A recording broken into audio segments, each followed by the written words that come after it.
Hello, dear friends. Good morning, good afternoon, good evening. Here comes another information from national television, and I want you to listen to it. You know, when God promises you something, if you don't believe God, that thing will almost be impossible. It will look impossible. God has promised his people freedom. Those Biafra, the Lord said it will come. Nnamdi Kanu is believing that it will come. But looking at the situation of Nigeria, how they are forcing him to denounce Biafra, unless he would die there, it looks very, very much impossible. You understand? Being a stubborn person and a freeborn, he doesn't believe in denouncing his freedom because he can never, ever be a slave. So what is that pointing to? Nigeria is always suffocating the Igbos, forcing them to believe in their nonsenses. Well, their discussion here will marvel you. You will marvel at it.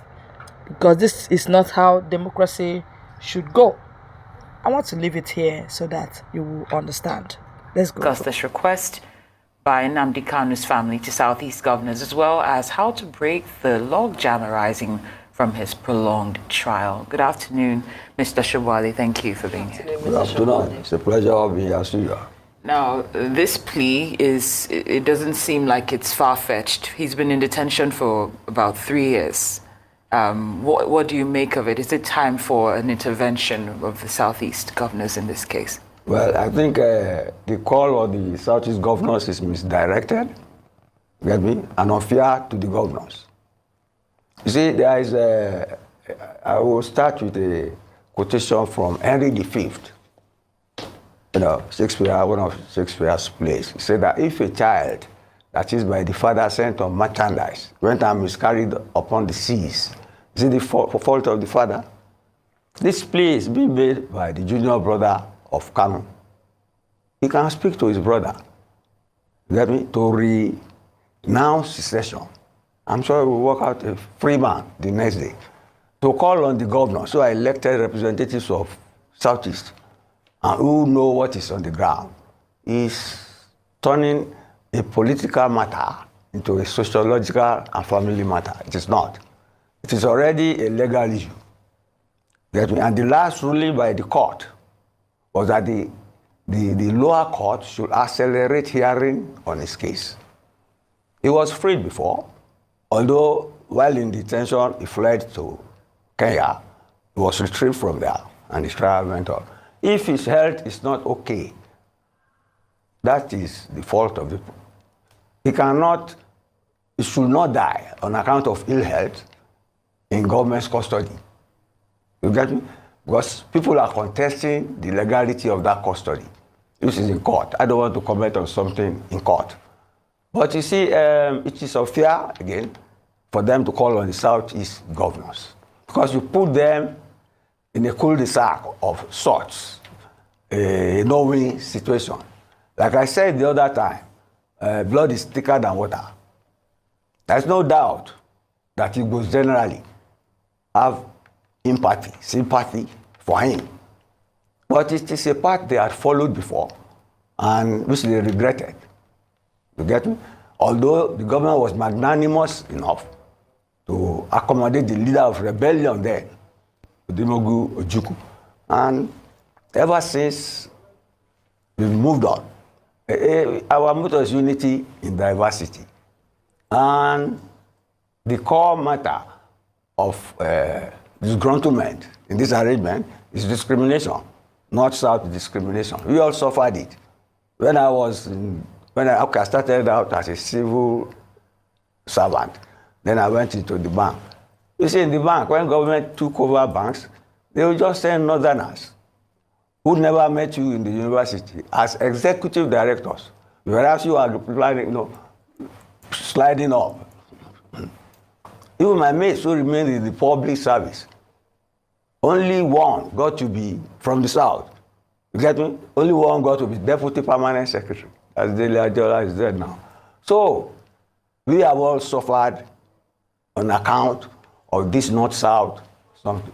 But that's the essence of our unity in diversity. That's why they created so many bodies, jam, federal character, so that there will be some balance, and we are managing it. We are managing it. What we should adopt, I think I've said it here too, is what they are using in the US now, although to settle matters on racism. There's diversity, inclusion, and equity. If you include more people, if you reduce the gap between the rich and the poor, if you enhance, expand access to riches for more people, you can balance things out. But not to declare secession and wanting to be pardoned and then implicating governors who had no hand in the matter, putting it on their table. It's unfair to them. It's unfair to them. I know the situation the governors are being placed. Let me give you an analogy. When Dia, the deputy to Abacha, was accused of treasonable felony, they brought Yoruba Abbas and showed them film, show implication. The Abu Jale of Ijebu, they said, well, we have seen your film, but it's our son, which means you cannot give approval for you to kill our son. And he was not killed. They want to put the governors in this same situation. But let Kanu, I say it again, renounce secession. Even if he knows his health cannot take it, he doesn't need to die over the matter. The Igbos are Nigerians, whether anybody likes it or not.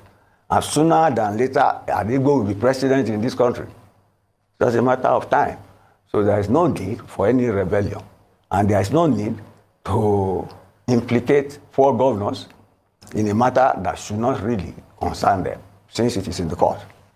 Right. And truly this matter does, seem to be passed from one office to the next, in these pleas of trying to get him to regain his freedom. I read an interesting commentary this morning where the writer was saying that, well, the current president should toe the way of the late President Yaradua and just put an amnesty on the issue so that we can move on from it. What are your thoughts on that way of handling cases concerning agitators, especially, with the issues of secession and so forth? You have to treat them in context. You see, the one you mentioned, Yaradua, it's like, Yoruba is saying you use a thief to catch a thief. Get me? That was a form of compensation, even though it was an amnesty. See, the riverine areas are still suffering. You get me? From pollution and so many things involved in exploration of usage of oil. And that's the area that lays the goose that lays the golden egg. So that was done there. There was amnesty. And that was even why they were using those who were militants before as security people to secure the creeks, so that the oil can flow. You see that context? You cannot apply that context to this. Because even in the first rebellion, by Ojukwu, like I said, it was accommodated. It was accommodated and brought back and rehabilitated. And this has moved on. Then, it's like bringing back bad memories, to say this. Because we are advancing. See our elections. You saw how Obi emerged. Even though it was at the last minute. And you see what is happening all over the country. We are learning to manage our diversity. And I don't think violent challenge of constituted authority should be condoned. Although I'm not president, the work stops on the table of the president. So amnesty is off the charts for you. Unless, of course, the president wants it. Whatever disclaimer. The cost. That's it. Mr. Shibowal, I know you rightly pointed out that it's unfair to involve the Southeast governors, making a political matter rather sociological. I believe that those were your words. Yes. But seeing that, for instance, the stay-at-home or sit-at-home order is one that affected the Southeast governors, there are fears that, the continued detention could actually continue to inflame tensions in the region. So do you think that they should play some kind of role, seeing that have been affected by his detention one way or another, should play some role? They are playing the correct role. This. They are fighting it. They are asking people to come out. And they are asking people to come out. But like I said blood is thicker than water. You see, you may not necessarily come out to say you support something. Tacitly or spoken way. You get me? People know where their sympathies lie. But it's not the sympathies that they can manifest openly. And these governors are doing their best. They are almost forcing people to come out. In some areas, they are successful. In some areas, they are not. So they're using their constitutional clout against the formal might of the man in detention. Get me?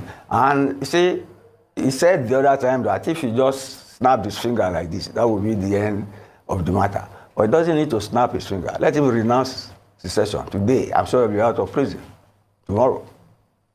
And it's interesting that you say that, because in the video we've been playing of him, he's saying, once he's released, all the insecurity in the region will be gone in two minutes. That's right. But earlier you mentioned the political cost of an amnesty. But let's look at some of the potential benefits of his release. And some people are even comparing it. I know every case is different and individual, but people are saying, well, if Sunday Boho can be freed, and if Sowore can also be forgiven for his cases that he had withstanding, then surely there must be some benefit to extend an olive branch, since this case has been going on for so long. I'm a Yoruba man. Ugo is not in the same class as Kanu to the Yorubas. I don't even know Ugo. You get me now? See, they are paper tigers. The same thing this other man you mentioned is an activist. Human rights activist. You get me? That is his way of life. And he knows he must have, if you do some things, you have clashes with the law. And people like that invariably have a coterie of lawyers supporting them. You get me? Because they know they are fighting for society, not for themselves. You cannot put Kanu in that category. He has an organizer, IPOB. You know what that acronym, what it means? It's a challenge to the legitimacy of the Nigerian government. Let him go back on that, he'll be a free man. It's so simple. Or you don't think so? Oh, I think if it was that simple, we would have seen some movement. The ball is in the court of Mr. President. And the courts. Huh? And the courts. We'd like to thank you. I hope you are hearing how they are running around the corner. Ukurukuru kahana bari. They are not saying the truth.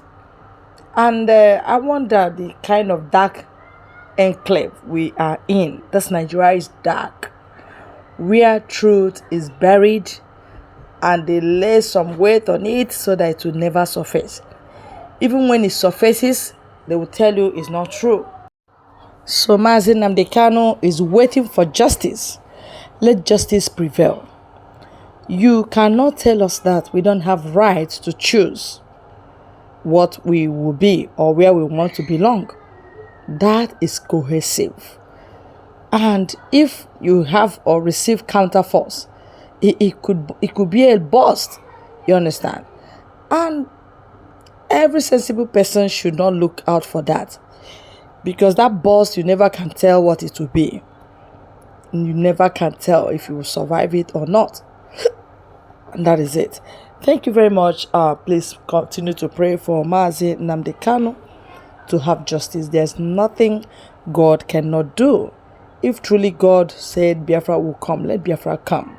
And let Nigeria be separated from Biafra. And let Biafra be separated from Nigeria. And that's the prayer. Thank you very much for your time on this channel.